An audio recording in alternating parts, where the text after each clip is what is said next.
Muito boa noite, ora, bem-vindo. Como sempre, temos boas propostas. Começa aqui este programa Juca. Temos boas propostas para o fazer ficar desse lado. Hoje recebemos aqui Paulo Teixeira. Vai lembrar-se dele porque há 25 anos não podíamos deixar passar este mês de março. Caía a ponte Índice Ribeiro entre os rios, Castelo de Paiva. Vamos recordar essa tragédia.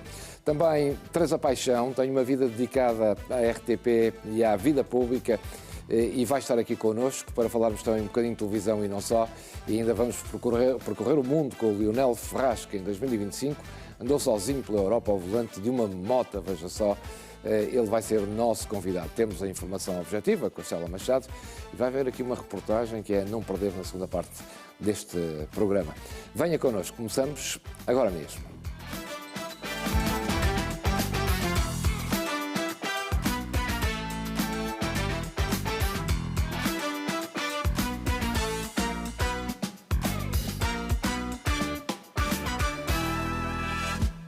Agora sim, começamos. Boa noite, bem-vindos. Hoje tenho o prazer e a honra de receber aqui Paulo Teixeira. Há 25 anos era o Presidente da Câmara de Castelo de Paiva e tornou-se no rosto visível de uma revolta das vítimas da ponte entre os rios, da ponte Índice Ribeiro, que colapsou, matou 59 pessoas, 53 iam num autocarro e outras as restantes em 3 carros caíram ao rio.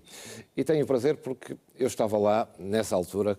Paulo Teixeira, estivemos lá quase um mês, eu na altura a fazer reportagem também, a fazer diretos daquela tragédia. Enfim, se hoje sempre perguntam qual foi o trabalho mais marcante da minha vida profissional, foi precisamente esse, pelas circunstâncias também inacreditáveis na altura que vivemos.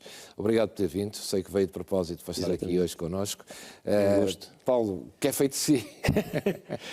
Olha, eu sou o mesmo Paulo Ramalheira Teixeira, que o Júlio me conheceu, não na tragédia, porque já nos conhecíamos dos treinos do basquetebol do Porto, eu ia para a natação, ia vê-lo jogar ali no pavilhão de treinos das Antas, e depois reencontrámos na tragédia. Lembro-me as suas primeiras palavras quando chegou a Castelo de Paiva, dos primeiros jornalistas a lá chegar, a dizer que as estradas estavam todas esburacadas, que não havia hipótese de chegar de outra forma senão arrebentar os pneus dos carros. E depois foi uma maratona de 30 dias. Aliás, eu quando foi numa noite de domingo, fui avisado, eram 10 da noite, mais ou menos, 10h30, agora não posso precisar, tive que ir imediatamente de carro do Porto para lá e fui pelo lado, ou seja, do lado sul, entre os rios, não é? E depois não passava. Depois não passava para o lado de lá. E depois no dia a seguir é que já consegui ir para o outro lado e para chegar pelo outro lado era uma chatice lá chegar. E queria começar por aí porque estávamos a falar disso. Ou seja, estava-me a dizer que só agora é que essa estrada daquele lado é que foi edificada. É verdade. Então, na altura prometeram-nos muitas coisas. Certo. Para o interior do Conselho foi tudo feito. Tudo feito. As ligações ao exterior, para Penafiel e para Santa Maria da Feira, ficaram pelo Diário da República há 25 anos. Nessa altura foi considerada uma das prioridades das prioridades. A resolução da Assembleia da República diz claramente que é prioridade absoluta do país. Do país. Só que 25 anos depois é que a obra é entregue. Foi agora, está entregue ao empreiteiro, começa agora no verão, a ligação a sul. E foi o ministro Pinto Luz anunciou agora, e as Infraestruturas de Portugal abriram um concurso para o IC35, que liga entre os rios a Penafiel. E por isso, 25 anos depois, começamos a ver uma luz no fundo do túnel. É inacreditável. E, entretanto, perdemos 1.100 habitantes, nas últimas estatísticas do INE. Porque aquilo é ali tão pertinho do Porto, mas é difícil lá chegar. Da ponte entre os rios ao Palácio, na Azónia e no Freixo, são 36 quilómetros. 36. Que é... Bom, eu costumo dizer muitas vezes, se Castelo de Paiva se chamasse Cascais, isto já estávamos a fazer outras estradas, porque aquelas já estavam feitas há muitos anos. É inacreditável. Paulo Teixeira, no entanto, não podíamos deixar passar este mês de março sem recordar esse momento, 25 anos depois. Você, na altura, enfim, aquilo foi de tal forma mediática, eu lembro-me de termos passado 10 horas em direto, todos os dias, em Castelo de Paiva, porque era uma tragédia inaudita e, na verdade... E Júlio, uma vez... Num dia fez-me 3 vezes a mesma pergunta. E eu ao fim do dia você já me perguntou isso 3 vezes. E você disse-me assim, eu tenho o satélite lá em cima. E eu não sabia, para mim era tudo novidade, porque eu não sabia o que era isso, estar em direto. Eu não tinha falado para uma televisão em direto. E dada a nossa relação de amizade que tínhamos antes da queda da ponte, Pronto, eu ia respondendo, eu não tinha assessoria de imprensa ali comigo. Pois, na altura nem se usava assim muito. Não, nem nos conselhos do interior. E mesmo para as televisões foi um desafio aqui. Exatamente, estava tudo em direto. Eu penso que estava no primeiro ano da TVI do Porto, exatamente. E por isso os canais cabo estavam a aparecer, por isso o Big Brother tinha começado 8 dias antes. É verdade. Por isso é uma época que até os espanhóis... A TV Galiza teve 11 dias em Castelo de Paiva. Foi novidade para toda a gente. E depois, só a partir da missa do 7º dia, quando há aquele desmaio de uma senhora junto ao altar, o Presidente da República chama os presidentes das 3 televisões a Belém. Exatamente. Porque até lá... E aí mudou o paradigma. Mudou o paradigma completamente. Mudou da televisão também. Porque até lá cada um procurava fazer o melhor que sabia e podia. Ninguém estava preparado para aquilo. Ninguém estava mesmo. Nem o governo, nem nós na autarquia... Nem as pessoas ninguém, se expuseram bastante, mas depois perceberam que toda a gente percebeu que estava a ser demais na televisão, de facto. Exatamente. E depois foi tudo tratado de maneira diferente. Houve uma aprendizagem, a todos os níveis, de toda a gente. Pena é que tenha falecido a meio do processo que estava a fazer o Livro Branco, que era o Presidente do Serviço Nacional de Proteção Civil, morreu num desastre automóvel a vir para Lisboa, porque já tínhamos feito diversos encontros com todos os participantes da comunicação social, ao Governo, à Saúde, à Justiça, ao Exército, à Marinha, e perdeu-se esse trabalho, que era um trabalho que era importante, porque nós já tivemos muitas catástrofes e muitas situações que puseram em causa a orgânica do país. Eu lembro-me quando foi preciso um sonar, por exemplo. O sonar, que hoje é um aparelho normal, 25 anos depois, não havia um sonar em Portugal. Era uma novidade. Tivemos que alugar a Alemanha, se não estou em erro. E a preocupação do engenheiro Guterres na altura, quer dizer, porque é um aparelho que detecta metais debaixo d'água, não é? E era impossível os mergulhadores irem para debaixo d'água com aquela porque a corrente era muito grande. Violenta. E o país não tinha isso. E por isso aprendemos todos naquela altura. Os intervenientes daquela altura, mas 25 anos depois dá-se uma catástrofe. E vem a propósito desta catástrofe agora, do Christine, olhando para de 25 anos para cá e olhando agora para o que aconteceu, acha que não mudou quase nada? Muitas coisas não mudaram. E uma coisa que nós tivemos, que foi muito importante, foi criada uma comissão de acompanhamento de todos os processos. Agora foi constituída uma unidade de missão, agora chamam-se outros nomes. Mas na altura... com o Ministro das Obras Públicas, o Secretário de Estado das Obras Públicas e 2 elementos do Executivo Municipal, reuniam semanalmente, quinzenalmente e mensalmente para ver onde é que estavam os processos e como é que eles estavam a andar. Porque senão, eles ficam nas gavetas e nos organismos concentrados e não andam para a frente. E por isso é que eu agora ouço muita gente a queixar-se que ainda não recebeu nada, as candidaturas estão atrasadas, porque é impossível, tanta gente, só que agora... Em termos territoriais é muito maior o espaço. Por isso, claro. Eu faço uma pequena ideia, o que deve ser esta estrutura de missão que foi criada, porque não tem muitas vezes capacidade de resposta, porque a dimensão desta catástrofe, há uns meses a esta parte, é diferente daquilo que nós estávamos localizados a 3 concelhos, Castelo de Paiva, Sinfãs e Penafiel. E por isso é que eu defendo, a minha opinião, quer dizer, se me tivessem perguntado, era que fossem constituídas equipes de trabalho por concelho, porque nem são as juntas de freguesia, as câmaras municipais conseguem dar resposta a isto. Nós na altura não conseguíamos, se não tivéssemos a ajuda do governo, os 2 membros do governo, e por isso... mas antes disto houve os incêndios também, houve pedrógão, há pessoas ainda a queixarem-se. Nós tivemos 80% também da área ardida em 2017 e só passado 2 ou 3 anos é que casas foram apoiadas, por isso as catástrofes repetem-se no país e nós muitas vezes não aprendemos com os erros do passado e a roda está criada. A comunicação é fundamental nisto e nós vimos nesta catástrofe que a comunicação nos primeiros dias funcionou mal. E por isso, quando temos a roda criada e não é preciso inventarmos nada. E a comunicação social aqui tem um peso muito importante e hoje há muito mais canais que havia na altura. Nós hoje temos, em cada telemóvel deste país, temos um meio de comunicação. Claro, na altura não havia ainda isso. Não havia, não é? E por isso foi uma experiência marcante, marcou-nos a todos. E no meu caso em concreto... Pois, há bocado quando disse que foi muito mais marcante, eu ia lhe perguntar, imagino que na sua vida também terá sido mais marcante de todos. Não só em termos da privacidade, como também em termos da experiência que aquilo me deu. Eu recordo-me que um dia fui convidado para ir a um simpósio médico em Coimbra, denominado Psiquiatria de Catástrofes. Eu achei estranho quando é que me convidarem para o Hospital Militar de Coimbra para...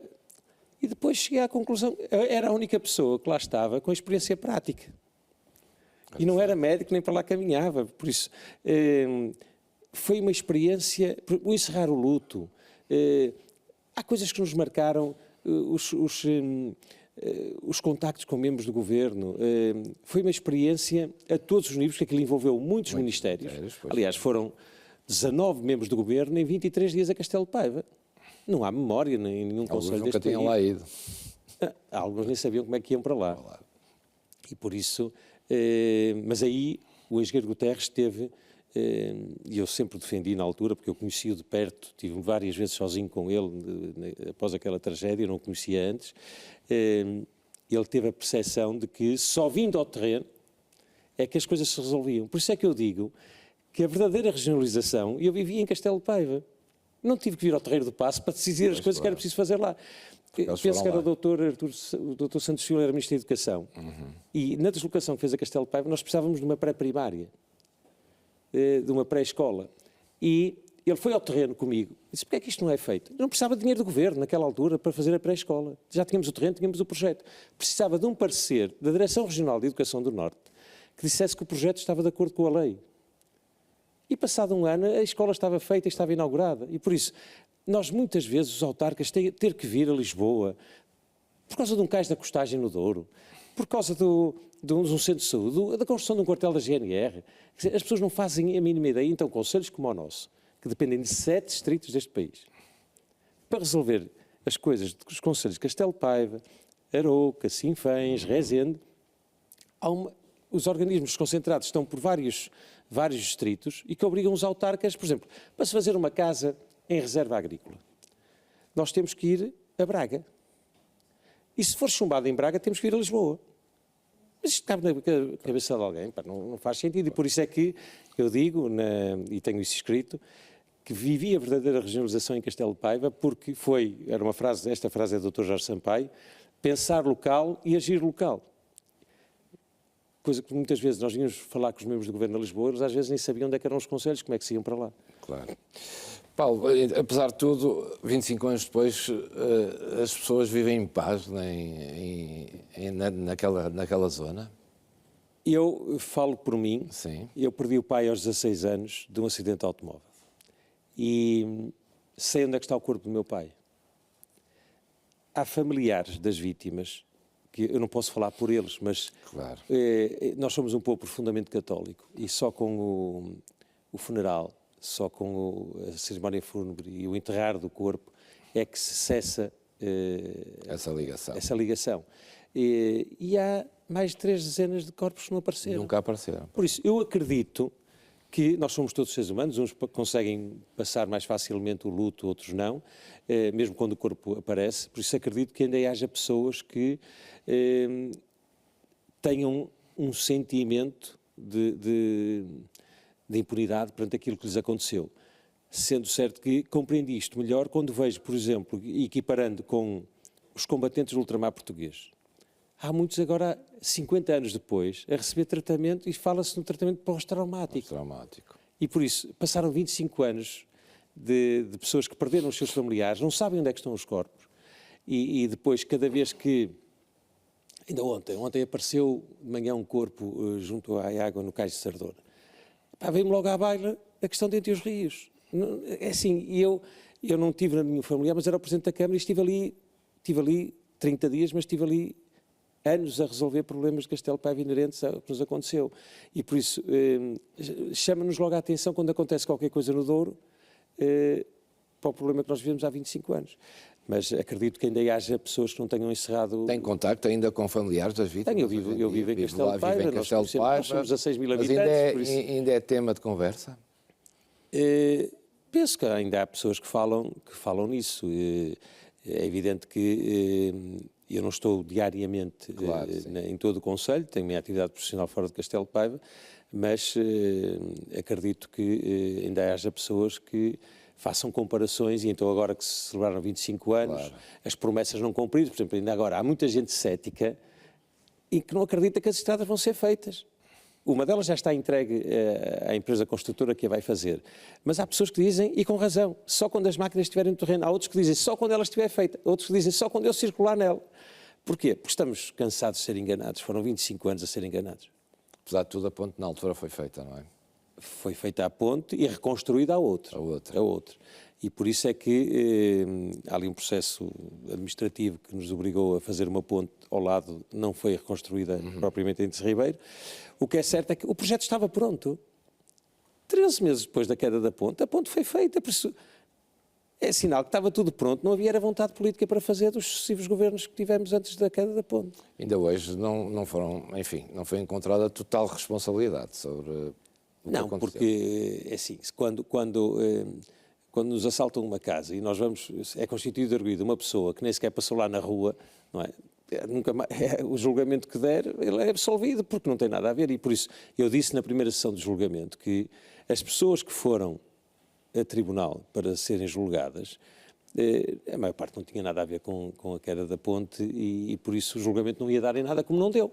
E aí a frase do Dr. Jorge Coelho que disse, e bem, que a culpa não podia morrer solteira, mas ela morreu solteira. E continuamos a ter...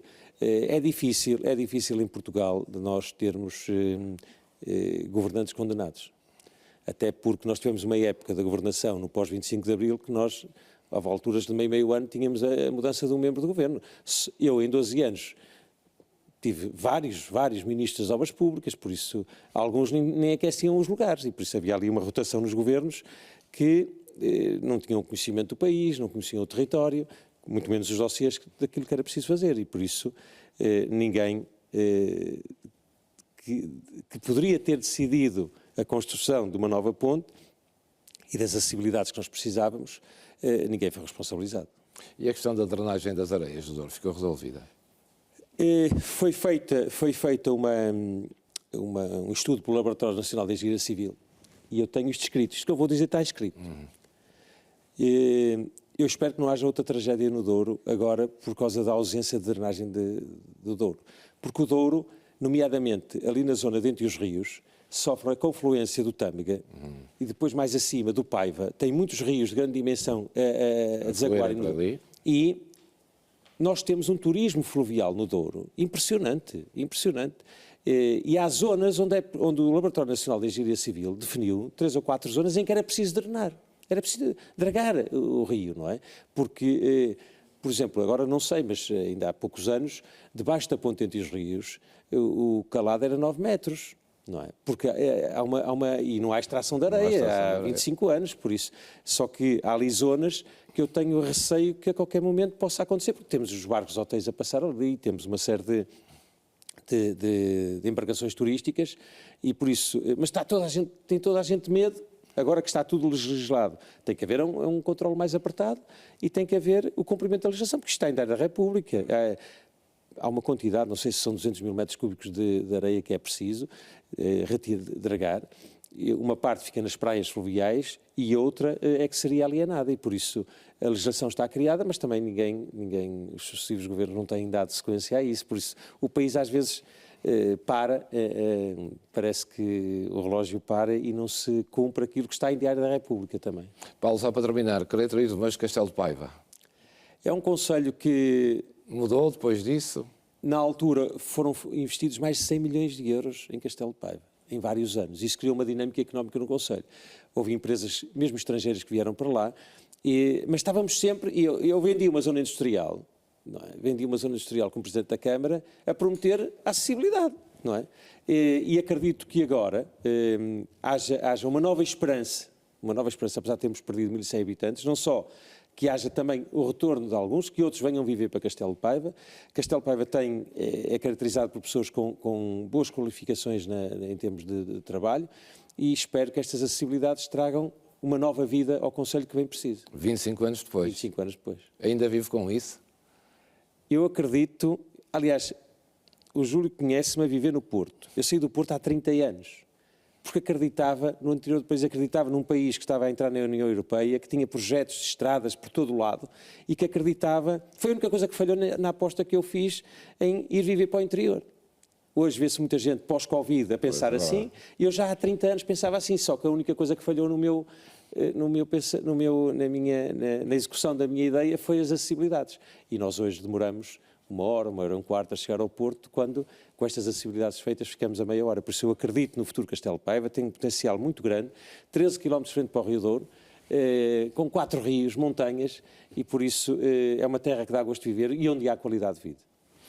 Paulo, fico muito agradecido de ter vindo aqui de propósito. Não podíamos deixar de passar este mês de março sem falarmos dessa ponte entre os rios, onde lá chegamos os dois. Exatamente. Na altura. Um grande abraço, foi um gosto. Obrigado. Tudo e bom. Até uma próxima oportunidade. Até breve.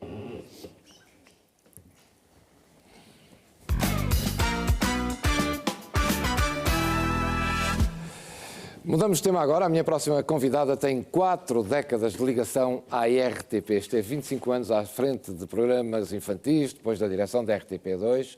Falo-lhe de Teresa Paixão, que acaba de se sentar aqui mesmo ao meu lado. Teresa, boa noite, obrigado por ter vindo, muito gosto. Teresa, 40 anos de ligação, o que é que lhe deu, o que é que lhe passou pela cabeça há 40 anos? Era professora, não era? Era professora de um liceu, não me passou nada assim de especial pela cabeça. Como é que vai parar à RTP? Na verdade foi porque conhecia uma pessoa, costumo dizer a brincar que fui para a RTP com uma cunha, pois mas tentei honrar o meu cunhador e acho que ele ficou contente. Mas fui como tradutora das equipas que falavam francês dos Jogos Sem Fronteiras. Os Jogos Sem Fronteiras, caramba. Sim, portanto, estás foi lá de Clímaco, nós já, na altura, não é? Não? Sim, lá de Clímaco, com a Ana Zanatti. Havia uma outra colega que depois foi para a Ana do Carmo, que foi depois trabalhar para a Embaixada dos Estados Unidos. Enfim, era uma experiência absolutamente fantástica, era uma experiência internacional, não é? Tínhamos que lidar com pessoas de imensos países. E que na altura não era muito comum, não é? E que na altura não era muito... O estrangeiro ficava longe ainda. Exatamente. Exatamente. Mas os Jogos Sem Fronteiras têm uma particularidade. Eles, no fundo, foram criados porque nós íamos entrar na União Europeia. E por isso foram criados para começar a trazer esse lado europeu a Portugal e o contacto com outras pessoas. 40 anos, foi uma opção de vida e disse, é isto que eu quero fazer para o resto da vida? É uma empresa fantástica, é um sítio fantástico para se trabalhar. Eu acho que todas as pessoas que saíram de lá, sim, claro. Mesmo quando foi a escola de quase todos nós, não é? Mesmo quando saem zangadas, gostavam de voltar. Sim. Costumo dizer que nós dizemos imenso mal, não é? Pois, isso é uma prática nossa. Mas adoramos. Outro dia encontrei um antigo colega, o engenheiro Sousa Franco e o Franco Dias, desculpa, o engenheiro Franco Dias, e ele disse-me, Teresa, como é que está lá a nossa casa? Eu disse ao Sr. Engenheiro, está como ao costume, dizemos mal de tudo, mas adoramos. E foi uma vida fantástica e onde conheci as pessoas mais importantes da minha vida profissional e até da minha vida pessoal. Na RTP, porque depois fui trabalhar na Rua Sésamo, logo a seguir. Rua de Sésamo, exatamente. E isso foi... Foi aí que começa a sua ligação à programação infantil? É aí que começa. A Teresa foi quanto tempo? Coisas, porque eu sou bastante professora. E espero não ser professoral. Pois, claro. Mas sou bastante... Gosto de explicar coisas às pessoas. Há bocadinho, quando entrei, vi ali umas cadeiras e não resisti a dizer aos colegas que me acompanharam até aqui que as cadeiras chamavam Gonçalo, porque tinha sido um senhor Gonçalo que as desenhou. Que engraçado. E não resisto sempre a passar conhecimento.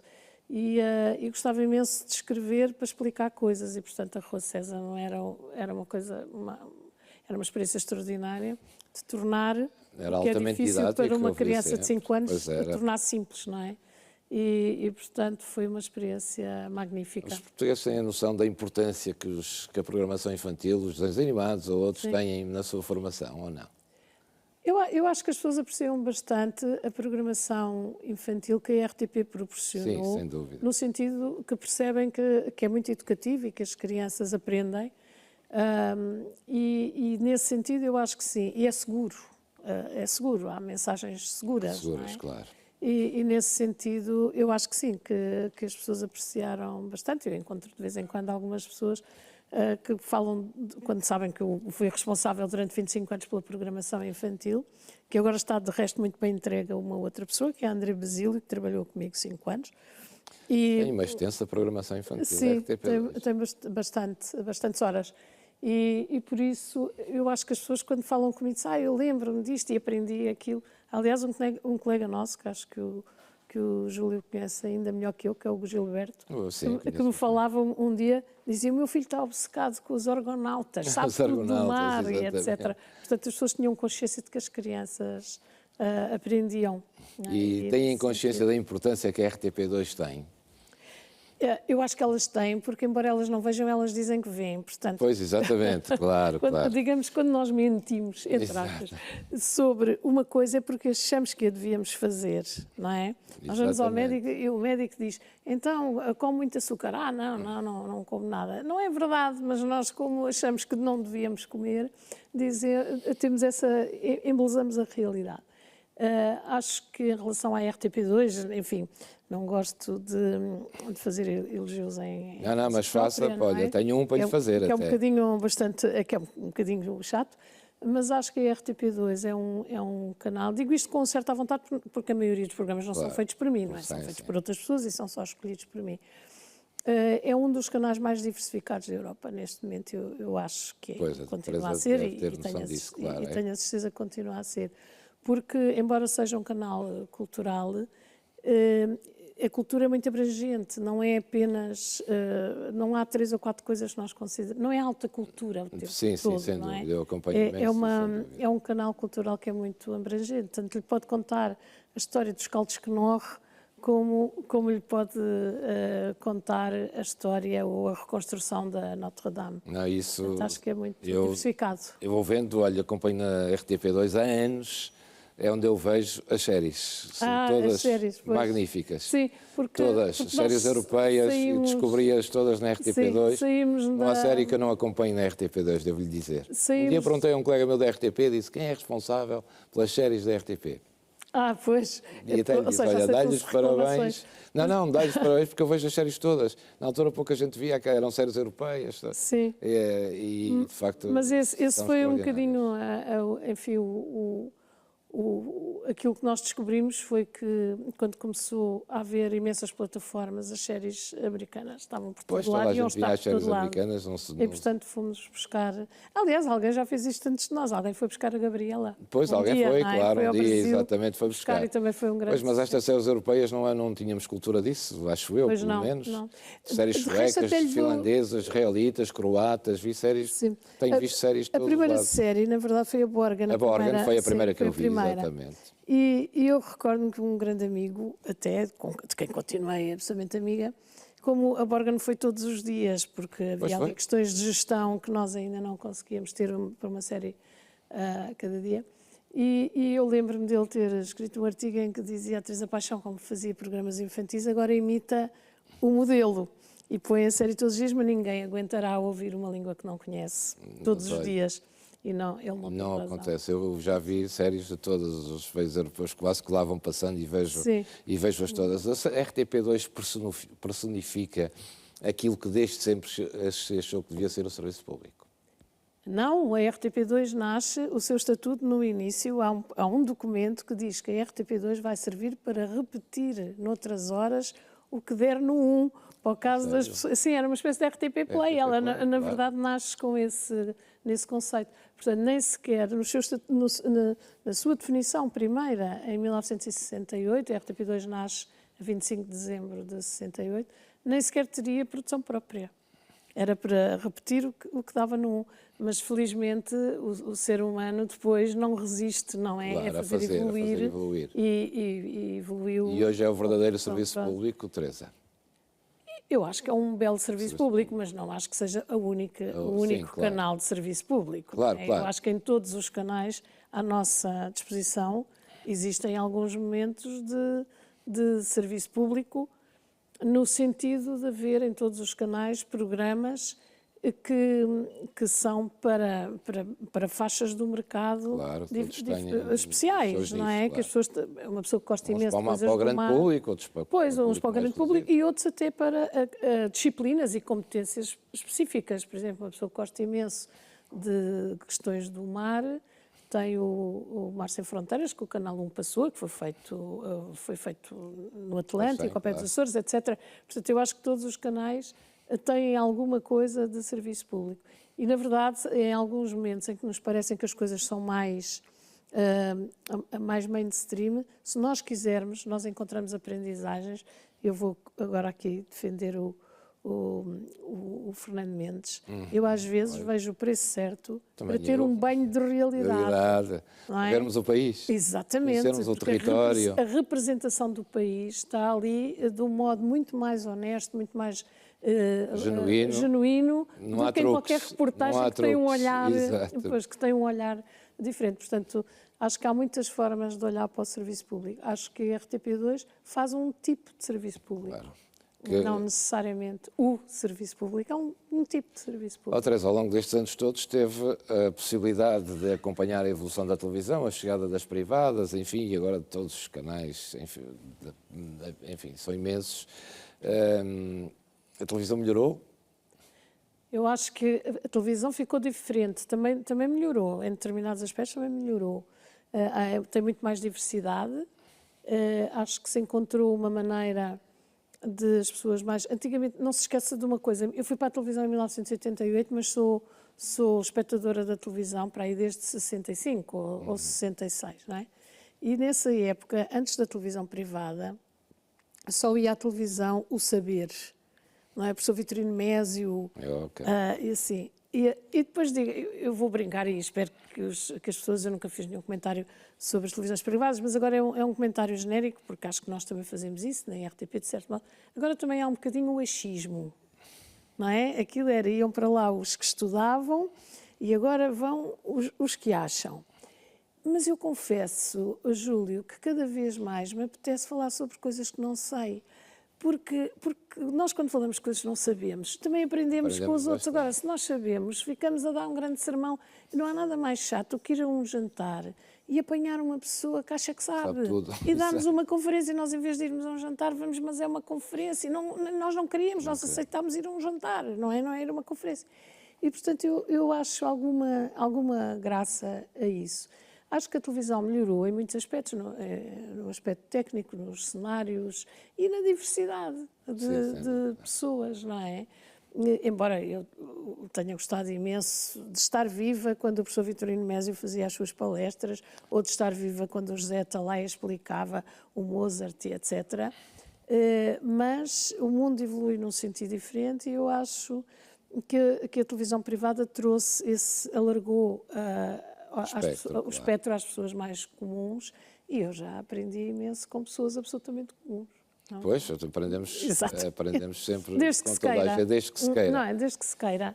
Ainda assim, sabe, quando trabalhava, nessa altura, quando eu trabalhava lá, também na década de 90, tecnicamente aquilo tinha que ser tudo perfeito, embora as máquinas fossem enormes, gigantescas, as câmaras, os caminhões até gigantescos.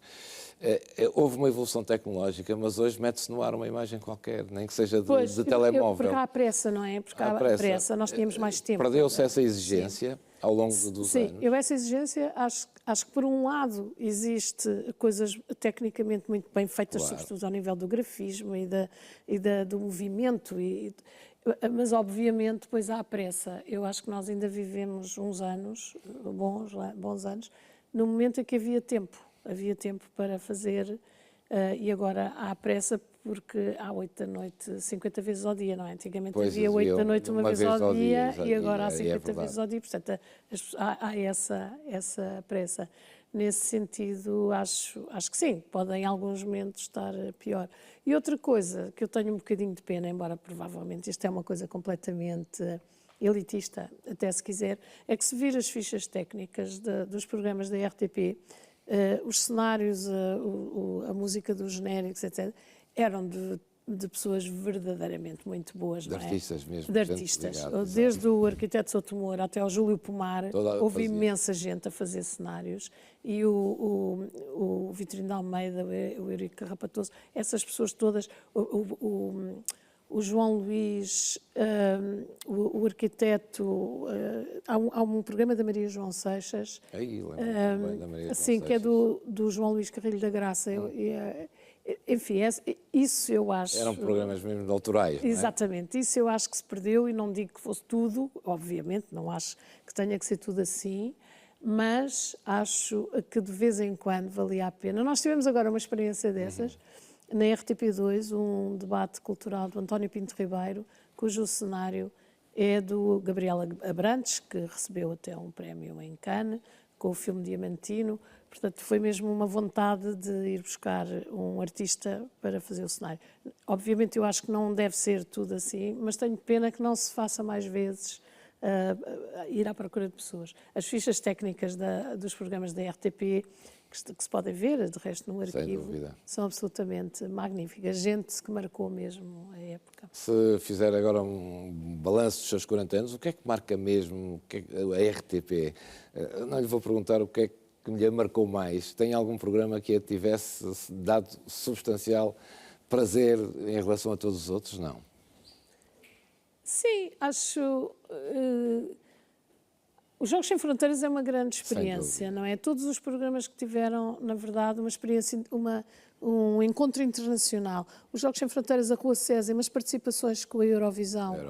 Na Eurovisão. Isso são projetos que são verdadeiramente projetos muito exigentes, porque a BBC, eles sabem muito, eles é que inventaram isto, não é? E, portanto, eram muito exigentes, porque como as coisas tinham que passar na televisão deles, nós tínhamos mesmo que cumprir um caderno de encargos muito exigente. E acho que foi sempre verdadeiramente uma grande aprendizagem, isso acho. E depois acho que tenho uma coisa, porque estive pessoalmente muito envolvida, que foi aquele patinho que mandava os meninos para a cama. E que, evidentemente, como a letra é minha, a letra da canção fui eu própria que a escrevi, sim, evidentemente que tenho ali uma... Foi icónico isso. Isso desapareceu das televisões. Desapareceu, enfim, diverti-me a fazer a letra e, portanto, é uma coisa muito icónica na minha vida, não é? E acho que obviamente, é uma ligação muito forte. Mas acho que o que me marcou verdadeiramente na RTP foi a possibilidade de ter uma profissão absolutamente extraordinária, que com as minhas habilitações literárias, não é? Sou licenciada em Estudos Clássicos, eu acabaria professora do liceu, como comecei, ou tradutora de uns textos muito maçadores e muito aborrecidos, e foi muito giro, foi muito mais giro, muito melhor.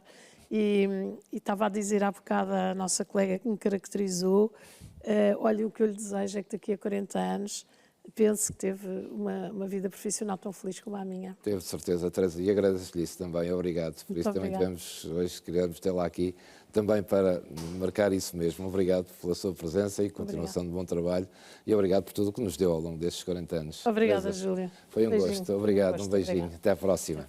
Teresa Paixão, 40 anos de serviço público na RTP.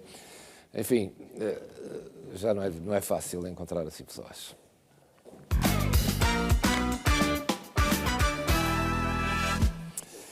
Estamos a caminhar para o fim da primeira parte deste programa, mas ainda vamos viajar. E de que maneira? O meu próximo convidado decidiu fazer aquilo que muitos sonham, mas poucos concretizam. Em 2025, percorreu sozinho a Europa de Harley Davidson de moto. Durante 6 meses passou por 44 países. Agora prepara-se para uma nova aventura rumo ao Oriente. Vamos falar com o Lionel Ferraz, que já está aqui ao meu lado. E Lionel, aquela é a sua moto que estamos a ver, não é? É. Aquela é uma moto de 1999. Lionel, ainda nem o cumprimentei. Boa noite, peço Boa noite. Naquela moto em 2025, primeiro diga-me, era taxista? Sim. Em Braga, não é? Sim. E quando é que decide que, bom, já chega agora? Quando cansei. Cansou? Cansado. Ficou cansado? Cansado. Foi há quanto tempo? Não foi há muito tempo, foi em 2024. Foi há 2 anos, quase? Não foi há 2 anos, foi pouco tempo antes de eu viajar. Foi? Foi. Portanto, arrumou o táxi? Vendi a empresa. Tinha uma empresa de táxis? Uma empresa de táxi, vendi e decidi viajar. É? Então, e a partir daí pegou numa moto, já tinha o gosto pelas motos? Já tinha a moto, já é um verdadeiro motar, não é? Todos somos verdadeiros motares. Todos que gostam de andar de moto são verdadeiros motares. Uma Harley Davidson é uma coisa, é especial num motar? Sim, é especial. Como é que é de explicar? É diferente, não é especial, é diferente. É preciso gostar. A minha, por exemplo, não tem eletrónica. Deixa ficar... É analógica ainda. É analógica. Deixa ficar sempre a sua gotinha de óleo. Marca sempre o território, por onde passa. E então, em 2025, resolve fazer uma viagem pela Europa. Decidi. Começa onde e acaba onde e passa por onde? Passei por 44 países. Sozinho? 45. Sozinho? Sozinho. É mais fácil dizer os que não passei. Os que não passou, não é? Vai sozinho de moto, mas tem um itinerário já definido. Não exatamente definido. Eu, de manhã, quando acordo, decido para onde vou. O objetivo era visitar as capitais, portanto, não tinha nada programado. Fazia as capitais, definia uma rota aleatória, mas de maneira que não andasse a fazer quilómetros para trás e para a frente. E depois decidia de manhã onde é que... Quantos quilómetros fazia por dia? A média deu 188 quilómetros. Por dia? Média. Por dia. Não faz muito sentido andarmos muitos quilómetros, dar cabo do corpo da moto. Pois não, nunca o deixou ficar mal a moto? Deixou ficar mal, e ainda bem que me deixou ficar mal. Porquê? Conheci mecânicos fantásticos, mecânicos que me deram apoio, que me deram de comer, que me deram de dormir, porque o mundo motar tem isso. Tem isso, não é? Nós, quando viajamos sozinhos, estamos sujeitos a conhecer muita gente. E normalmente é sempre gente boa. Portanto, fica-se com a ideia de que quando se viaja sozinho é uma viagem solitária. Não é uma viagem solitária, contrário, é uma viagem de conhecimento. De conhecimento mesmo. Quer dos sítios, o nosso como das pessoas. Próprio conhecimento, conhecemos nós melhor, conhecemos pessoas fantásticas. Eu fiquei super admirado a quantidade de pessoas que viajam por esse mundo fora, sozinhos. Não, ao contrário do que as pessoas pensam, não é preciso ter muito dinheiro para viajar. Eu conheci pessoas que viajavam, jovens, na sua grande maioria, claro, que viajavam à boleia, de bicicleta, de autocarro, de comboio, faziam pequenos serviços, faziam voluntariado para poderem progredir na sua viagem. Não tem datas, como eu não tinha datas, como eu não tenho data. Há um país mais difícil que tenha passado, do qual se tenha arrependido de ir? Não. Não me arrependi de nada. Claro. Conhecer e viajar, mas pode haver um país que pode ter dito, olha, não valia a pena ter vindo aqui. Teve alguma dificuldade em algum país? Não concretamente. Aliás, as dificuldades que eu tive por onde fui passando foram sempre gratificantes, porque eu tenho o hábito de escolher as partes boas das coisas más. Portanto, sempre fui assim. Foi encontrado. E fui encontrando coisas fantásticas. Foi o que é que leva numa viagem destas? Uma moto também não cabe assim tanta coisa, não é? O que é que é necessário? Cabe o suficiente. É? Até uma cadeira. É isso, aprende-se a viver com menos? Aprende-se a viver com menos e com muito pouco. Levei 7 t-shirts, 7 pares de meias, 7 pares de cuecas, um par de calças e levava vestido. E cozinha.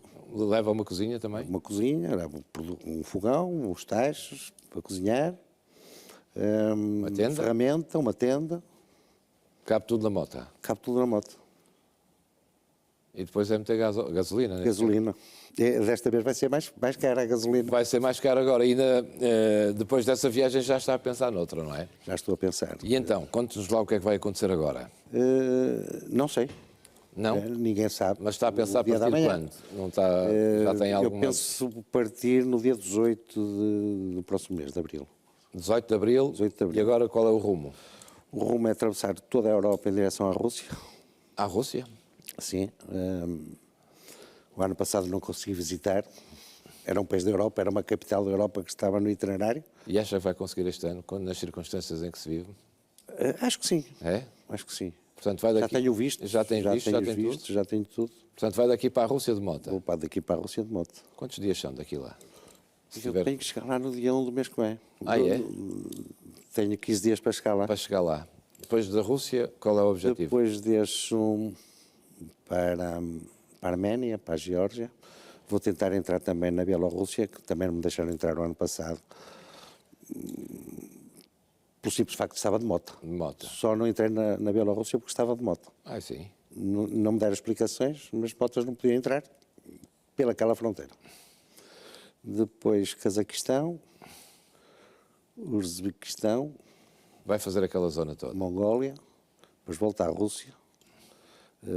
A Mongólia é um país que eu quero visitar há muitos anos. É, porquê? Não sei. Nem tenho explicações para isso. Mas tem que lá ir. Mas quero lá ir. Vai sair daqui no dia 18 de Abril e o regresso é para quando? Não sei. Aí não tem... Não tenho data para voltar. Nem sei exatamente onde é que vou terminar. Porque depois volto à Rússia, vou ao Japão, que é outro país que tenho muita curiosidade. E no Japão gostava de ficar lá um mês ou 2 no Japão. Depois venho para a Coreia do Sul. Bem, isso vai para o outro lado do mundo. Vou. O objetivo é chegar à Malásia, nesta primeira fase. Já nessa próxima viagem? Sim. A primeira fase é chegar à Malásia. Então, encontramos aqui daqui a um ano para aí, não? Talvez não. Mais? Não prometo que chegue cá daqui a um ano. Porque depois eu não sei o que é que eu vou fazer depois de estar na Malásia. É? Não sei se regresso a Portugal ou se perco hoje um bocado a cabeça e continuo. Hoje partilha essas viagens nas redes? Partilho nas redes sociais. Dá-me algum gozo e é uma forma de manter contacto com os amigos. Com os amigos? Todos os dias era quase uma obrigação, com muito prazer, claro, que fazia videochamadas a todas as pessoas que eu conheço que faziam anos. No dia do seu aniversário falava sempre com eles. E claro, falo com o meu filho. Claro. Também. Leonel, muito obrigado. É um testemunho impressionante este, ter deixado uma empresa de táxis há cerca de 1 ano e meio para se dedicar numa moto a viajar pelo mundo. É extraordinário e, portanto, quando acabar essa viagem, não diz que é daqui a um ano, mas quando acabar, espero tê-lo aqui para nos contar como foi essa aventura. Ok. Pode ser? Pode, claro que sim. Leonel, muito gosto. Muito obrigado. E muito obrigado eu. Deus, boa noite. E volto sempre. Fica à espera, então, do final dessa aventura por esses países e obrigado. Fica aqui a primeira parte deste programa. Já a seguir vamos regressar com a informação objetiva com a Estela Machado. Um intervalozinho, é muito curto. Até já.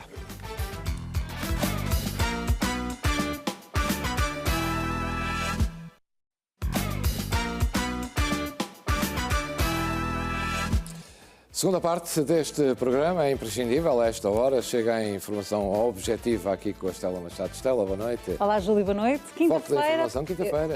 Exatamente, a nossa última objetiva desta semana, mas estamos atentos ao que se passa no país, essencialmente na região centro, porque já terminou a fase da auscultação e da consulta pública depois das tempestades e por causa do PTRR, e vamos fazer uma avaliação como é que isso está daqui a pouco com a presença de Ribal Esteves, que está a liderar a Comissão de Coordenação e Desenvolvimento Regional do Centro. Vamos a isso então. Informação objetiva, agora mesmo, com a Estela Machado.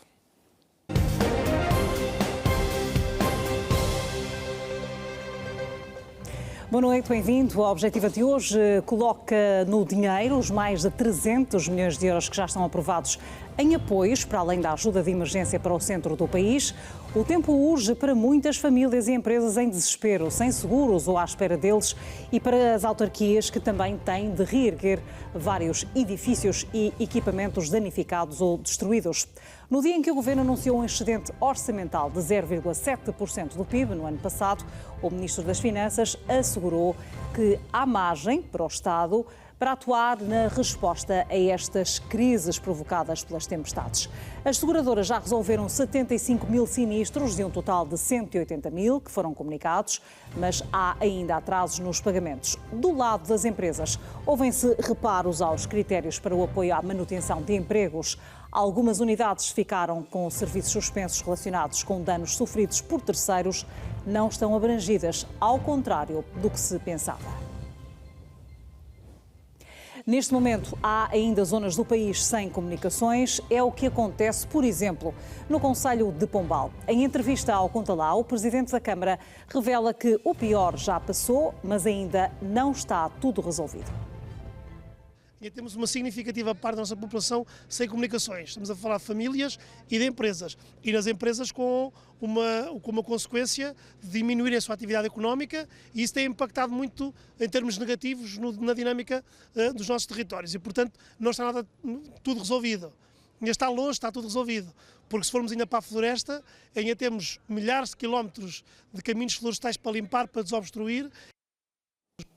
Pedro Pimpão, que também é líder da Associação Nacional de Municípios, diz que os autarcas têm expectativa elevada sobre o financiamento do PTRR. Nesta entrevista ao jornalista Manuel Alegre Portugal, o presidente da Câmara de Pombal revela que o processo de recuperação é prioridade nas áreas mais afetadas pelo comboio de tempestades.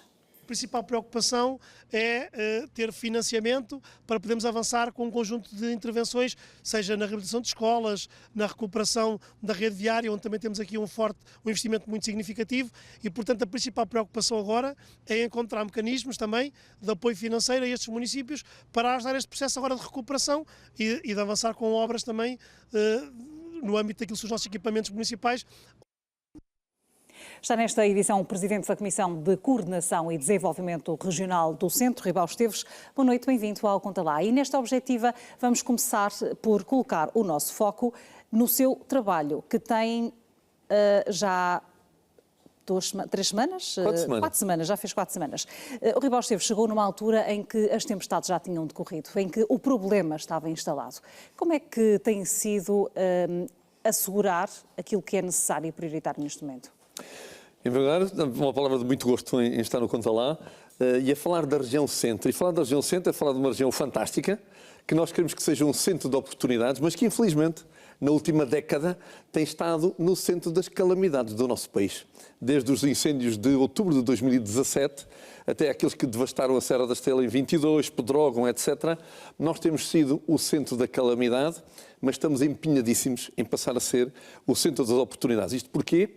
Porque uma Comissão de Coordenação tem imenso trabalho em áreas muito importantes ligadas ao desenvolvimento económico, coesão territorial, etc. São imensas as áreas e as áreas novas, as duas que já chegaram, agricultura e cultura, as duas que estão a chegar, educação e saúde, e, portanto, é uma tarefa muito aliciante, cheia de trabalho. Entretanto, é preciso continuar a trabalhar para ainda resolver passivos, porque ainda há passivos a tratar na Serra da Estrela, e especialmente nos incêndios de 2025, e estamos a trabalhar nessa frente, e entretanto, este início do ano teve este dano pesado. Que alterou a hierarquia de prioridades? Não, eu procuro ser um gestor muito rigoroso. As prioridades da CCDR não mudam.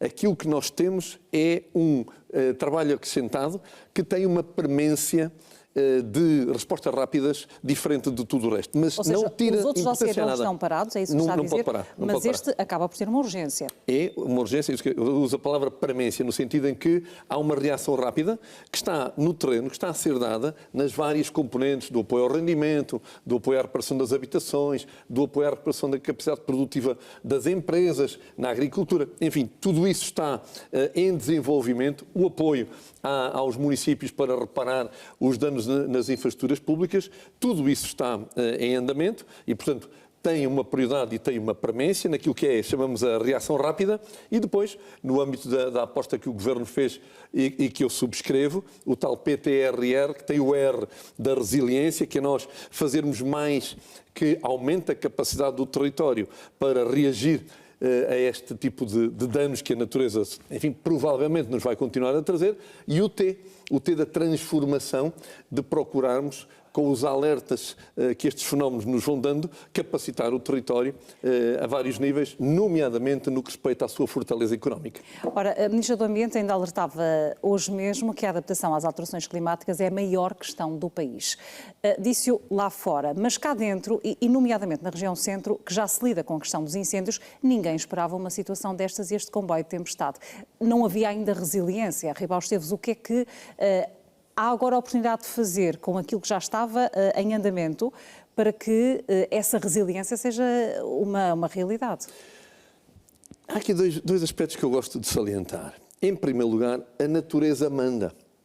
E nós, às vezes, ser humano racional, que controla tudo, que tem dinheiro, que faz, que inova, que tem respostas inacreditáveis ao tempo de hoje, quando nós olhamos para ferramentas que temos hoje e que nem imaginávamos que pudessem existir há 30 ou 40 anos, a verdade é que há esta reação de nós procurarmos com os instrumentos que temos novos, fazermos, enfim, tudo o que seja propiciar às infraestruturas que nos propiciam qualidade de vida, mais capacidade. Mas é preciso lembrar que a natureza manda. Eu às vezes ouço certos comentadores a fazerem uma figura um tanto ridícula, como se nós pudéssemos ter tido por antecipação uma tarefa qualquer que parasse o fenómeno devastador que tivemos, os ventos de 200 km por hora, etc. E, portanto, é preciso saber que a natureza manda. Obviamente, como disse a Sra. Ministra, a ciência vai-nos dando nota que as alterações climáticas transformam estes fenómenos, aumentando o seu, digamos assim, o seu radicalismo. Chove mais hoje do que antigamente? Não. Apenas há, naquilo que vamos tendo da estatística, uma concentração da precipitação, o que provoca problemas em espaço urbano, por exemplo, do escoamento. Mas deixe-me dar um exemplo, Stella. Eu fui Presidente de Câmara em Ilhavo em 1998. Fui buscar para o meu vereador um homem chamado Marcos Ré, era na altura diretor regional do Ambiente e Recursos Naturais, 1998. Ilhavo era um município que não era preciso chover muito, todos os invernos tinha áreas urbanas de larga dimensão inundadas. E nós fizemos um trabalho inventado pelo engenheiro Marcos Ré, um homem super conhecedor desta área do ambiente, para construir bacias de retenção em espaço urbano e em espaço periurbano, para conseguirmos, quando chovesse muito, aquelas bacias retêm a água até que a maré, porque estamos a falar de um território que tem uma altitude média, na maior parte do seu território, de 2 metros em relação ao nível médio das águas do mar, e, portanto, tínhamos que armazenar água para que esperássemos que a maré baixasse para descarregar. O que está a dar é um exemplo muito claro de uma decisão tomada localmente, a nível concelho. Ajude-me a perceber se... bom exemplo para mas é um bom exemplo, mas nem todos podem replicá-lo exatamente como foi o caso de Ilhavo. Eu gostaria de perceber se nós tivéssemos uma outra forma administrativa do Estado, e sabe que tem havido muitas críticas em relação à forma como temos as CIM, como funcionam também as comissões de coordenação e a forma até como elas são nomeadas, que é o seu caso também, se isso não prejudica depois a resposta ou até a antecipação de problemas causados pelas intempéries e as alterações climáticas que vão ser mais persistentes. A boa gestão pública é sempre útil para gerir a normalidade e para gerir a anormalidade. Temos falado muito neste tempo da necessidade do patamar regional, de dar mais poder às CCDRs ou fazê-las evoluir, como temos nos Açores e na Madeira, para regiões político-administrativas de plena condição. Eu relembro o que fez o Primeiro-Ministro António Costa, quando foi esse drama cheio de fantasmas que foi a pandemia Covid-19. O que é que ele fez? Como não havia nenhum patamar da administração que cuidasse da transversalidade da abordagem dos vários setores da administração no território, o que é que ele fez? Pegou em 5 secretários de Estado, nomeou-os coordenador Covid para cada uma das 5 regiões plano do país. Porquê? Porque falta esse patamar de poder. Porquê? Conhece melhor o território, tem escala e, obviamente, tem uma capacidade de conhecimento muito mais alta para poder reagir, seja na dimensão preventiva, seja na dimensão reativa. Uma região como o centro, que muitas vezes se queixa de algum esquecimento e que lida com situações de forte problemática relacionadas com o clima, teria vantagens em ter outro tipo de poder? Eu não tenho qualquer dúvida. Em primeiro lugar, tem vantagem desta fase nascente nova das CCDRs, com mais competências legais, passaram ao Instituto Público, portanto têm um nível de autonomia mais alto, e isso vai ser um instrumento mais forte para o país, por exemplo, para diminuir o desequilíbrio do desenvolvimento entre a plataforma mais junto ao mar e a plataforma mais junta, que está mais junto da fronteira com Espanha. E, portanto, esta nova capacidade legal, não tenho dúvidas nenhumas, vai ajudar. Mas vai ser preciso tempo. Tempo e mais capacidade. E por falar em tempo, estamos na contagem decrescente. Ribal Esteves, gostaria de saber como é que estão neste momento as candidaturas. Nós ouvimos algumas críticas de autarcas que esperavam celeridade, querem também ter uma palavra a dizer no PTRR e na forma como ele vai ser desenhado. Por outro lado, há críticas do Governo de que há aproveitamentos nessas mesmas candidaturas. Quais são as suas notas e conhecimento que pode partilhar? Há verdade em tudo. Em primeiro lugar, fizemos, nós próprios, Comissão de Coordenação, fizemos uma proposta trabalhada ouvindo toda a gente. Obviamente não pudemos pôr na proposta à vontade de toda a gente, porque senão tínhamos um PTRR, enfim, nem imagino a sua dotação. Portanto, demos o nosso contributo, pensando no território de forma global e não só nesta zona mais afetada. Ponto primeiro. Ponto segundo, obviamente que este é um trabalho que exige rigor. Nós temos 19 mil candidaturas na habitação. Dessas 19 mil estão já completamente tratadas 3 mil e dessas 3 mil estão pagas 500, 900 estão indeferidas porque não cumpriam um conjunto de regras. E quanto tempo vai demorar até que tudo fique fechado? É bom lembrar, este dado é importante para responder essa pergunta. 70% destas candidaturas são só em 3 municípios: Leiria, Pombal e Marinha Grande. Os mais afetados. Os mais afetados. Obviamente que a carga de trabalho que estes 3 municípios têm é brutal no tratamento administrativo das candidaturas, na análise dos técnicos às fotografias até aos 5 mil euros, nas vistorias no terreno, nas candidaturas até 10 mil euros e, portanto, não há volta a dar. É preciso tempo, está toda a gente a trabalhar, é preciso muito mais trabalho e hoje arriscar a dizer não, isto em 2 ou 3 meses está pronto, não é verdade. É minha profunda convicção que nós podemos chegar ao verão deste ano com essa componente da habitação arrumada, mas vamos precisar de mais tempo.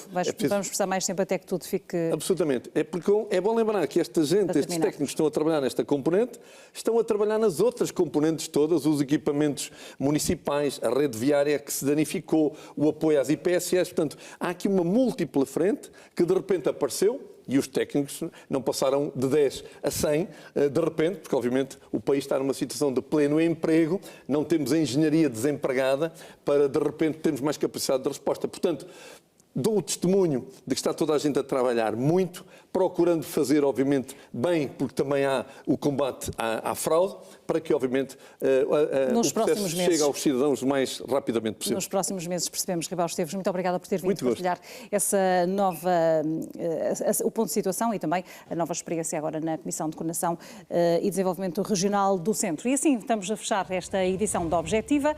Pode também pôr o foco sempre no nosso site, lá pode saber tudo o que se passa na sua terra e no nosso país. A Objetiva chega ao fim, hoje e esta semana. Estamos sempre consigo de segunda à quinta-feira. O Júlio Magalhães regressa daqui a pouco também para a última parte do Juca.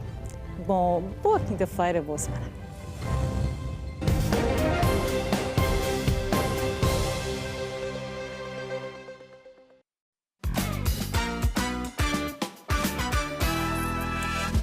De novo, bem-vindos. Segunda e última parte deste programa. Habitualmente, como sempre, vamos dar outra volta ao mundo e vamos conhecer mais um português pelo mundo. Ora, hoje entramos em contacto com Edgar Madureira, que já está ali no ecrã. Edgar, que está, bem, é pelo mundo na mesma, mas é mesmo aqui ao lado, em Islantilha, em Espanha, ali na zona do Elva. Edgar, boa noite, obrigado por se juntar a este programa. Boa noite. Começo a perguntar o que é que faz aí tão encostadinho ao Algarve. Bem, pronto, eu trabalho aqui em Vila Real de Santo António, né? Sou professor de Educação Física, mas ao mesmo tempo tenho aqui um negócio em Lep, que é, pronto, a Islantilha é uma das praias de Lep, e pronto, estou cá porque tenho 2 filhas. Vim para a Espanha por trabalho e por amor, é mesmo assim. Uhum. Há quanto tempo? Edgar, há quanto tempo? Estamos a falar há 13 anos. 13 anos. E agora? 13 anos. 13 anos. Há 13 anos eu vim, pronto, eu quando vim para cá vim porque, pronto, apaixonei-me por uma espanhola. E também porque saiu uma oportunidade de trabalho em Sevilha, num clube de futebol. Pode dizer qual, não é? No Betis, não é? O Betis de Sevilha. Que é um grande clube de Espanha, de resto. Sim. E pronto, tive durante um tempo, mas o projeto acabou, o projeto onde estava.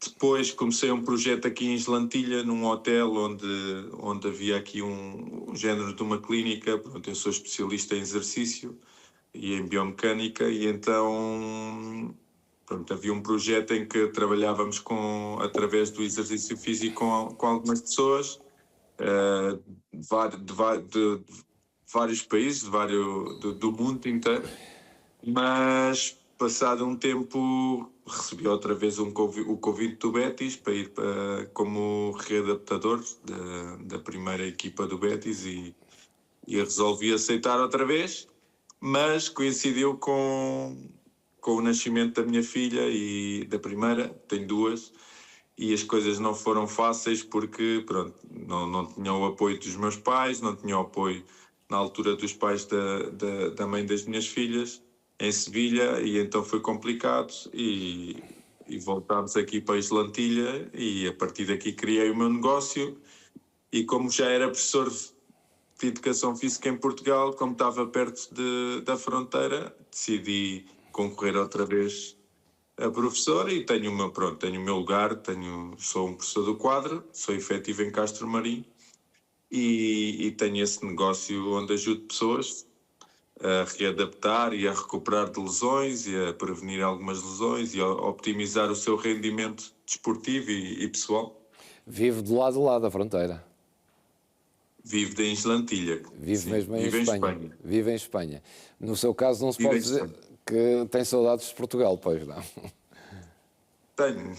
Ainda tenho assim? saudades. Então. Tenho porque assim, eu vivi sempre na margem sul do Tejo.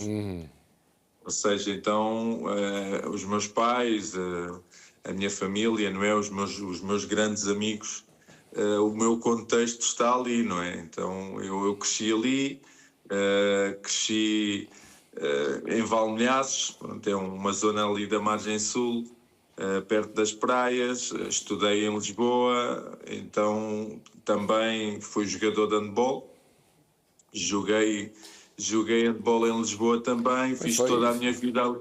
Foi jogador de handball do Benfica, não foi, Edgar? Sim. Então, porque...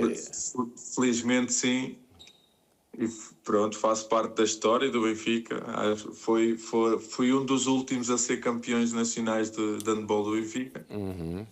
Acho que foi o último ano, mas pronto, foram anos espetaculares e eu adoro Portugal, estou sempre a defender o meu país e mesmo que esteja aqui ao lado, existe uma saudade grande, não é? Ainda por cima agora que eu vivo aqui pelas minhas filhas, porque quero estar perto delas, estar perto delas e crescer, ver o crescimento delas.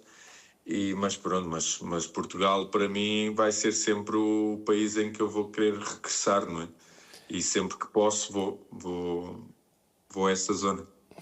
Portanto, não é para sempre, apesar das suas filhas estarem aí. Assim, as minhas filhas vão crescer um dia, crescer, claro. vão querer voar, não é? Agora têm 9 e 5 anos, são pequenas, mas um dia vão querer voar de certeza absoluta. E pronto, também a questão familiar mudou um bocadinho e nunca se sabe o dia da manhã, não é? Mas a minha intenção, mais tarde ou mais cedo, é regressar. Apesar de eu ter aqui uma qualidade de vida que se calhar em Portugal agora não teria, não é? Aqui em Espanha, pelo menos na Andaluzia, vive-se muito bem.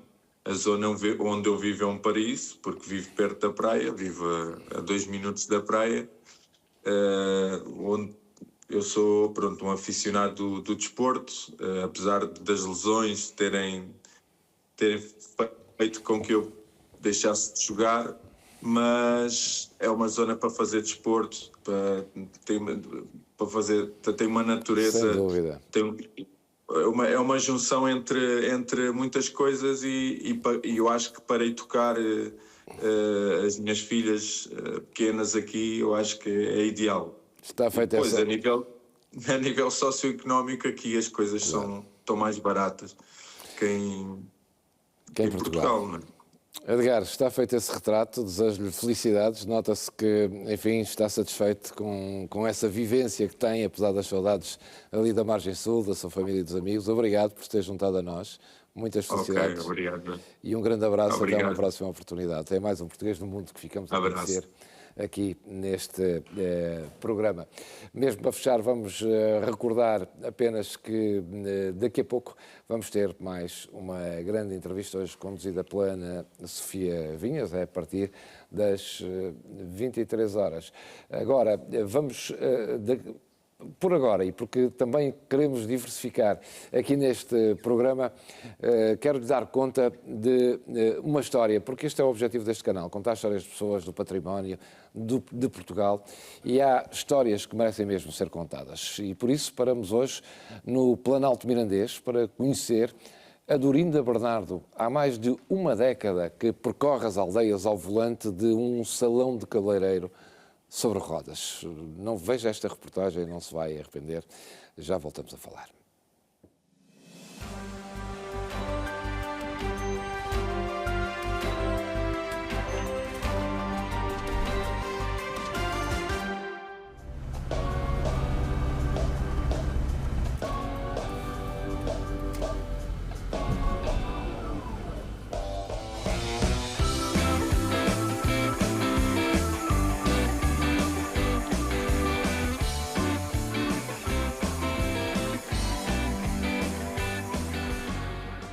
Olá, bom dia, sou a Dorinda Bernardo, tenho 48 anos, sou cabeleireira ambulante, vou às aldeias ter pão às pessoas.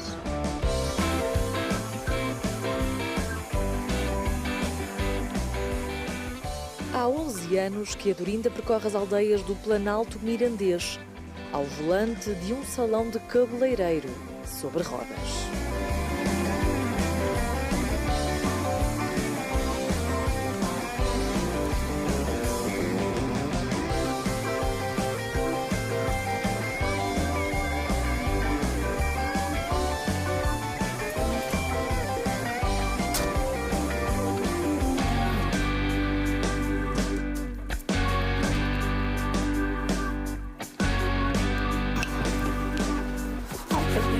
Que frio! Ah, tia Maria! Então, bom ano. Então, Sabá, já veio da França? Pois, agora já vim da França, já digo Sabá. Ah, já disse Sabá? Hoje o Sabá está bom, está. valendo. Hoje está bom, ó. Isto já parece aquele ano que vim, que esperaste ali não sei quanto tempo. É verdade. Vamos lá, vá, que estamos a fazer na rua. Opa! Vamos lá ver se conseguimos tirar o casaco. Duvido muito que consigamos tirar o casaco hoje. Este projeto foi um sucesso para as pessoas de idade, mas foi um sucesso para mim. E continuo a dizer que cada vez estou mais orgulhosa daquilo que eu estou a fazer.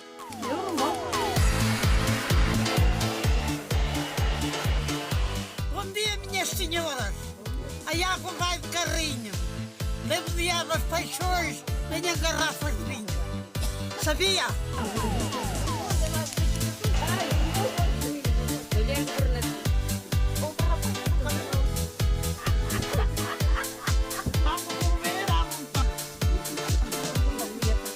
A ideia esteve sempre lá, mas só em 2014, impulsionada por uma zanga com o patrão da altura, decidiu avançar. Procurei um senhor que fizesse a reconstrução da carrinha. Eu cheguei lá, ele ficou a olhar para mim porque disse-me que não sabia por onde começar e eu disse-lhe, eu tenho as minhas ideias fixas, eu sei, eu vou ajudá-lo a fazer aquilo que eu quero.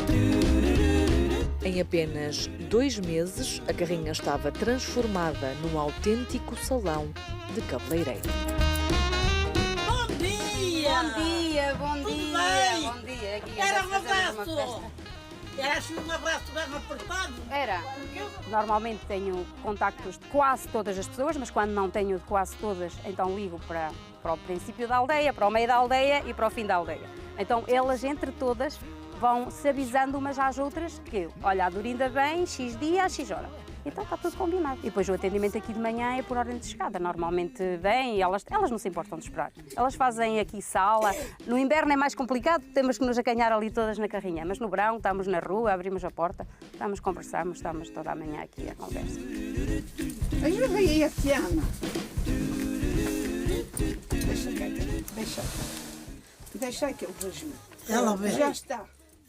Há muita gente que só se vê no cabeleireiro, de mês a mês, quando eu venho, porque, principalmente agora no inverno, que é muito rigoroso. No verão ainda vão saindo de casa, agora o inverno, que é muito rigoroso, aqui só se vão vendo de mês a mês, porque não saem de casa, não têm com quem conviver, não têm com quem falar, não é? Os filhos estão longe, não têm vizinhos, quase não há. É complicado. Isto para elas é o dia que a cabeleireira vem, para elas é uma festa, não é? É um ânimo, é encontrarem-se, ficarem, porque muitas vezes já acabam de estar preparadas, ainda se sentam outra vez para estar à conversa connosco até eu ir embora. E quem não tem lugar na sala de espera, aguarda a vez à porta. Se não fosse esta rapariga, nós andávamos, nós tínhamos que ir a Vimioso, de qualquer maneira, ou a Miranda. Eu ia muitas vezes. O cabelo já lhe chegava aos pés. Eu falei vocês. Não era só o cabelo, até as unhas.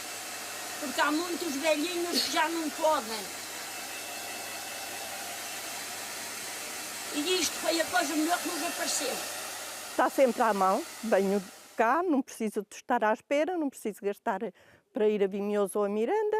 Estou aqui sempre à hora certinha e a uma hora arranja-me o cabelo e faz-me o que é preciso. Eu gosto muito, sentimos-nos bem, tanto com as pessoas de idade como com os mais novos, estamos à vontade.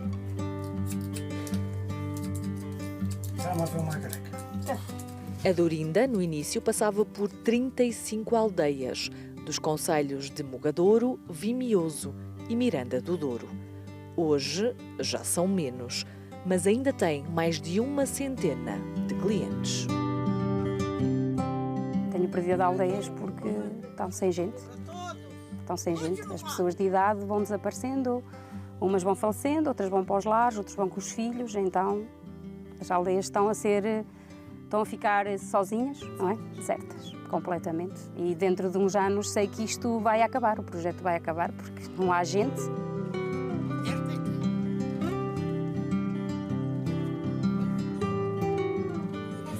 Está bem. Olha, se não estou assim bem bonita. Olha.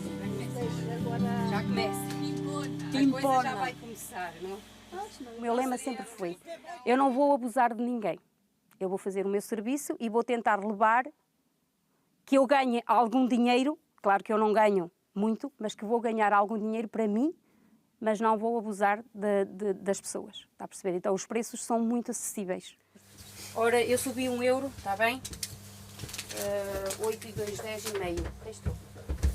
Eu este ano subi €1, como você viu. Eu em pintar e cortar levo €17. O corte de senhora ficou em €8 e o corte de homem ficou a €6. 11 e 4, 15 e 5. Obrigada. Vai um café? Obrigada. E 2 no mês. Então, e um brigadinho. Obrigada. Vá, tchau, tia Maria. Tchau, e até adeus daqui um para mês. toda a gente. E um Eu. bom ano. Tchauzinho. Diana, opa. Eu sou a primeira. Deixa aí eu já para ti. Se me quedar, não me esteja de mudar. Nós somos de muito longe, temos terras a passar. São minhas amigas, eu aprendo muitas coisas com elas, não é? Porque eu gosto de ter toda a faixa etária, porque eu tenho desde os 3 anos até aos 100 anos, não é? Só que com esta gente de idade eu aprendo muita coisa que se calhar a gente jovem não me pode ensinar, mas elas podem me ensinar muita coisa. E então elas precisam mais de mim, elas precisam do meu carinho, precisam da minha atenção, precisam do meu trabalho, precisam disso tudo. Então eu dou-lhe isso. Muitas vezes eu faço um trabalho social, porque essas pessoas, há pessoas que vinham à minha carrinha, não têm capacidades para vir à minha carrinha, eu tenho que ir a casa fazer o domicílio, muitas vezes, não é? Porque elas já não conseguem subir à carrinha, estão acamadas, eu tenho que ir. Então, para mim, isso é um trabalho social. Não é o dinheiro que eu levo, senão sim o trabalho social que eu levo às aldeias. Isso é muito bom.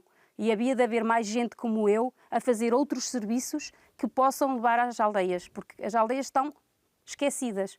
não é? Nós só nos lembramos das grandes vilas e das grandes cidades. Não, nós temos que nos lembrar das aldeias, porque aqui na nossa zona há aldeias, não há vilas nem cidades. Olha aí ao espelho, Tiana. Agora tu estás guapa, Tiana. Agora estás para arranjar um rapaz. A quem? A Tiana. A Tiana não dizia palavras feias. Olha, ontem fui com elas para a cama. E tinham aquecimento em casa. Com 48 anos de idade, há 22 que passa os dias de tesoura na mão e já foi inovando nos serviços que oferece. Há 8 anos atrás, a minha afilhada, que é a minha sobrinha, eu disse-lhe sempre para ela tirar o curso para ficar comigo. Então ela tirou o curso de esteticista e começamos a introduzir também a parte do pé, da mão e do buço e sobrancelha, porque nós na carrinha não somos capazes de fazer mais. Mas a parte dos pés, principalmente, há muita gente que não consegue cortar a unha do pé, não é? Então eu acho que ainda é mais importante cortar a unha do pé do que o cabelo, não é? Porque o pé é quem nos sustenta o corpo. Então ela tem muita gente a fazer a parte do pé. Tu, Lobo? Temos um penteado. Pronto, mas vós tens que fazer assim. Tens que pentear aqui o lado da frente assim, como eu vos estou a pentear. Olhai para o espelho. Mas é agora olhai para o espelho. É quando tomo banho. Aqui tens que o pôr assim, está bem? Está bem. E aqui atrás é que o pondes assim. Olha aí, se vos levanta. Eu já não vos levanta. A tia Laurinda ficou linda. A tia Laurinda ficou linda. Ainda por cima bate, rima. Elas são umas pessoas muito confiantes, que sabem muito bem como entram e como vão sair, não é? É assim, como você viu, que hoje esteve aqui comigo toda a manhã e viu que eu já não preciso perguntar qual é a cor que elas usam, como é que vai ser o corte que elas vão pôr, porque eu já sei o que é que elas querem, não é? Destes 11 anos já tenho que as conhecer, conheço uma a uma perfeitamente e sei muito bem o que é que elas querem.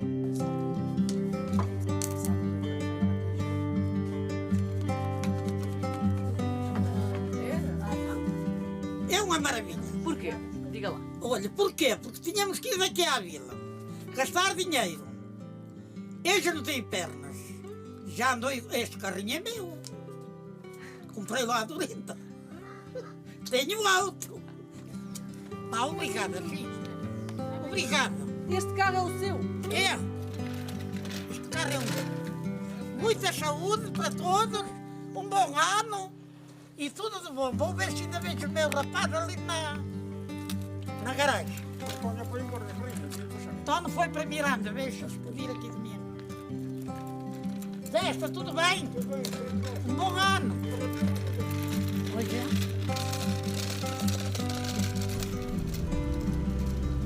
Com as aldeias cada vez mais vazias, a Dorinda não sabe quantos anos mais vai andar na estrada. Gostava de manter este projeto pelo menos mais 10 anos, mas eu acho que não vamos conseguir. Acho que as aldeias vão ficar... Tenho aldeias que sim, que são grandes, como esta aldeia que eu estive aqui hoje, é uma aldeia com bastante gente, mas eu tenho aldeias, por exemplo, amanhã vou a uma aldeia onde tenho 4 clientes. Só que eu, como passo à porta, não tenho que me deslocar, paro, porque são 4 clientes. Mas se eu tivesse que me deslocar, eu já não me deslocaria por essas 4 clientes, porque não compensa.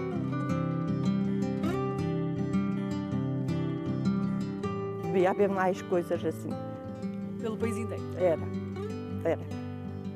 Mas pronto, há pouco. Tá bem, já está toda linda. Já estou toda bonita. Mas depois vou trabalhar e já fico na mesma. Volta no próximo mês? Sim. Todos os meses. Só se estiver a trabalhar, ela liga-nos e nós estamos aqui à hora que ela marca. Está pronta. Estou pronta.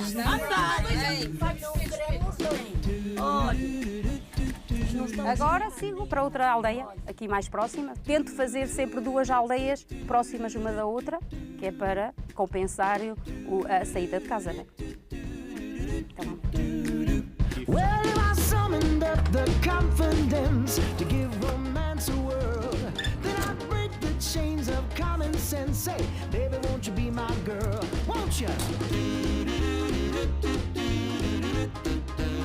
Won't you be my girl?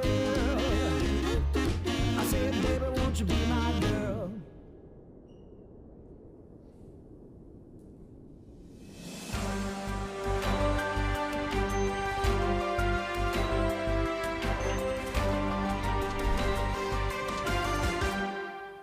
São estas e muitas outras histórias que pode ver todos os dias no Conta Lá e também aqui neste programa. Ainda esta noite, a partir das 23 horas, mais um Conversas com.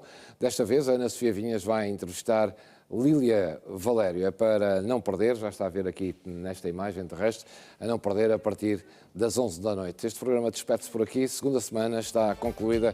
Segunda-feira estou de regresso com mais histórias, mais gente, mais coisas inacreditáveis. Porque falar de Portugal dá que falar. Boa noite, bom fim de semana.